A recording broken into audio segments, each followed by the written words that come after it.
परमेश्वर के वचन के द्वारा हम पढ़ेंगे। परमेश्वर ने कहा है, व्यवस्था विवरण की 18 हम पढ़ेंगे, 18 की 10। परमेश्वर, तुझ में कोई ऐसा ना हो जो अपने बेटे या बेटी को आग में होम करके चढ़ाने वाला हो। परमेश्वर ने कहा कि तुझ में ऐसा नहीं होना चाहिए कि कोई अपने बच्चों को बलि दे, क्योंकि पहले रिवाज में आप देखते थे कि लोग बलियां भी चढ़ाते थे, लेकिन परमेश्वर ने कहा है, परमेश्वर ने इंसानों की बलि नहीं मांगी है। ये पुराने नियम में लिखा हुआ कि परमेश्वर ने इंसानों की बलि नहीं मांगी थी। परमेश्वर ने कहा, या भावी कहने वाला, या शुभ अशुभ मुहूर्तों को मानने वाला, या टोना, या तांत्रिक, या बाजीगर, या ओछाओं से पूछने वाला, या भूत साधने वाला, या भूत को जगाने वाला, क्योंकि जितने ऐसे ऐसे काम करते हैं वे सब यहोवा के सम्मुख घृणित है। और इन्हीं घृणित कामों की वजह से परमेश्वर यहोवा उनको तेरे सामने से निकालने पर है। तू अपने परमेश्वर यहोवा के सम्मुख सिद्ध बना रहे। परमेश्वर कह रहे ये सब काम करना परमेश्वर की नज़र में क्या है? घृणित है। परमेश्वर को ये सब काम पसंद नहीं है। आपको मैं डिटेल बताऊंगी कि कौन कौन से काम। परमेश्वर ने कहा भावी कहने वाले। भावी कहने वालों का अगर आप मतलब जानेंगे तो भावी का मतलब वो होता है जो फ्यूचर बताती है लोगों का। आप इसको अगर नए नियम में पढ़ोगे तो पौलुस ने भावी कहने वालों को स्पिरिट कहा है।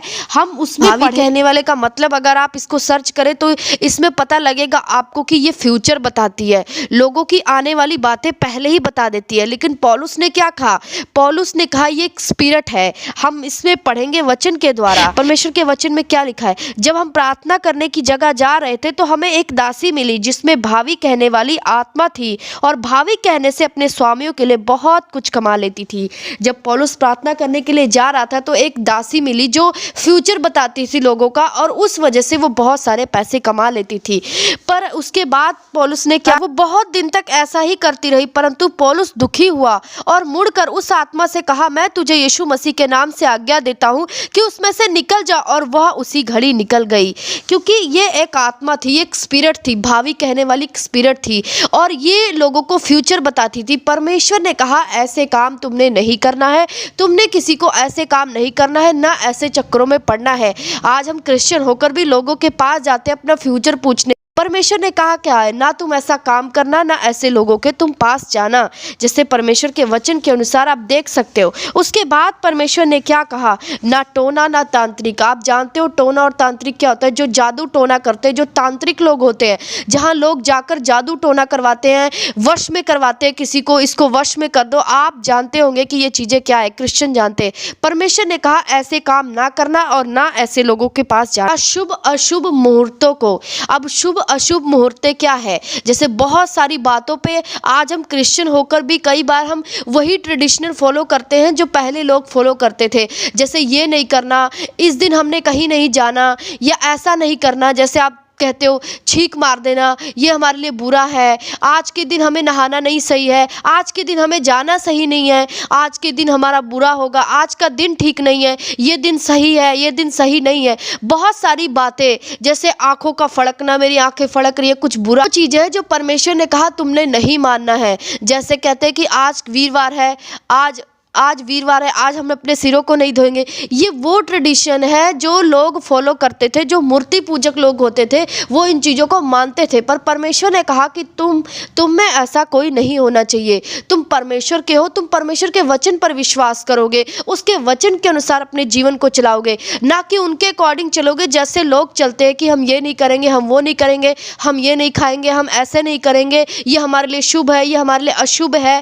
ये बहुत सारी बातें जो छोटी छोटी होती है, ये चीजें परमेश्वर ने कहा है कि तुमने नहीं मानी। यही मानने से कई लोग, आज कई क्रिश्चियन लोग भी बंधन में है, क्योंकि शैतान ने उनको कहीं ना कहीं ऐसे वैसे नियम देकर उनको जकड़ रखा है। उनके पास एक पॉइंट होता है शैतान के पास कि वो तुम्हारे जीवन में रह सके। जब आप ऐसी वैसी बातों को मानते हो जो परमेश्वर के वचन के खिलाफ है, तो शैतान के पास जगह होती है आपके जीवन में रहने का, आपके जीवन में काम करने का। इसलिए अगर आपको वचन पूरा नहीं पता है तो शैतान कहीं ना कहीं से आपके जीवन में काम करेगा और आपको नहीं पता लगेगा कि ये परमेश्वर की ओर से है है कि ऐसे ही है, क्योंकि हमें तब तक नहीं पता चलता जब हम पूरे वचन को ना जाने। इसलिए वचन पढ़ना बहुत ज़रूरी है हमारे जीवन में। परमेश्वर के वचन के द्वारा ही हम जानेंगे कि हम क्या कर सकते हैं, क्या नहीं कर सकते हैं। उसके बाद परमेश्वर ने कहा जादू टोना तांत्रिक लोगों के पास भी नहीं जाना, ये सब तुम में नहीं होना चाहिए, ना तुम इन लोगों के पास जाना। और उसके बाद लिखा है बाजीगर ओछा से पूछने के लिए।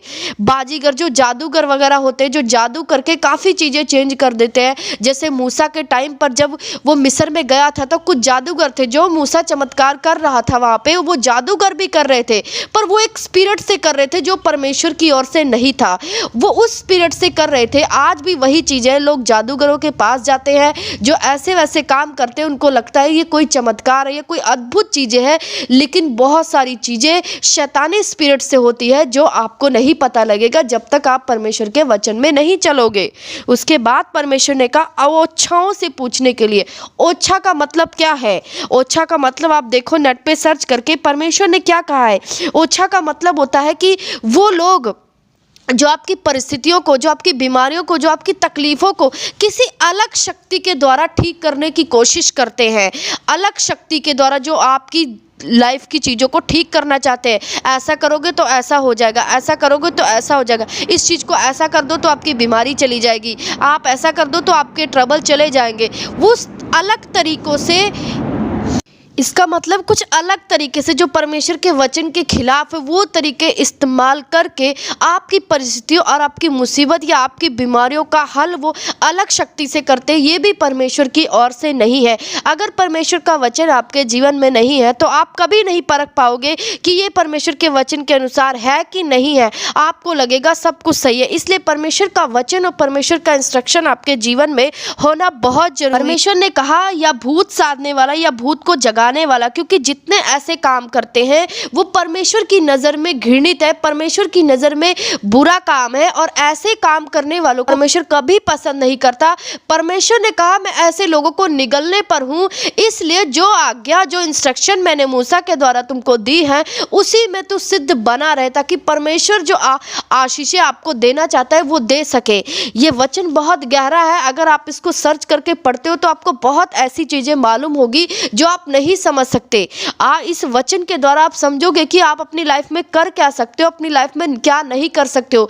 क्योंकि ये सारी चीज़ों ने आज की दुनिया में अगर आप देखो तो लोगों को कवर कर रखा है कि तुम ये नहीं करोगे, तुम वो नहीं करोगे, ये गलत है तुम्हारे लिए, आज ये शुभ है, आज का दिन अशुभ है, आज के दिन ये काम नहीं करेंगे हम, आज के दिन वो काम नहीं करेंगे। ये सब क्या है? ये अलग मुहूर्तें हैं, ये अलग मुहूर्तें हैं जो परमेश्वर ने नहीं बनाई है हम मसीह के लिए, इजराइलियों के लिए परमेश्वर ने नहीं ठहराई है। क्योंकि ये किसकी विधियां हैं? ये मूर्ति पूजक लोगों की विधियां थी, जो ये लोगों ये चीज़ें वो मानते थे।